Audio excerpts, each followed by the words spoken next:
ഞാനും ബച്ചുവും കൂടി ഞായറാഴ്ചയായിട്ട് കൊച്ചി ഒന്ന് കാണാനിറങ്ങി. നാച്ചുറൽ ആക്ടിങ് കാഴ്ചയൊക്കെയാണ് നമ്മളെ ബച്ചു. ഇത് ഞങ്ങൾ പോകുന്നു.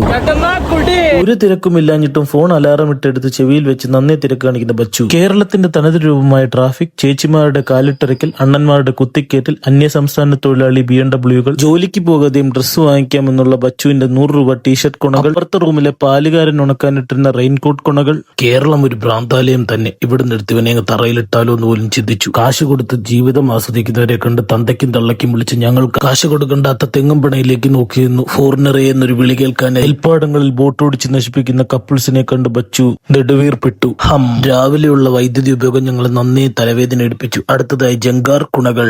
കുറച്ചും കൂടെ സ്പീഡ് കൂട്ടടാ നായടാ മോനെ എന്ന് പറഞ്ഞ അപ്പൂപ്പ നല്ലൊരു ചീത്ത വിളിച്ചു. ബച്ചു ചിരിച്ചു. ബച്ചുവിനുണ്ടോ അപ്പൂപ്പൻ? മുത്തിക്കും മുത്തിയുടെ മുത്തിക്കും വിളിച്ച് ആഹാ പായ്ക്കപ്പലുകാർ വരുന്നുണ്ടല്ലോ, ഞങ്ങളെ പൊട്ടിക്കാനാണോ? പരിചയപ്പെടുത്താൻ മറന്നു. ഇതാണ് നമ്മുടെ ഡ്രൈവർ, നമ്മുടെ പുള്ള.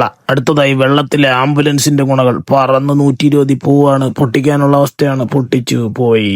ഒരു അപകടവുമില്ലാതെ ബച്ചു ആദ്യമായി ഒരു മിഷൻ സക്സസ്ഫുൾ ആക്കി. പോകുന്ന വഴിയിൽ പാമ്പുകൾ ഇണചിരുന്നത് കണ്ടതും ബച്ചുവിന്റെ മനസ്സിൽ വല്ലാതെ താളം തുള്ളി.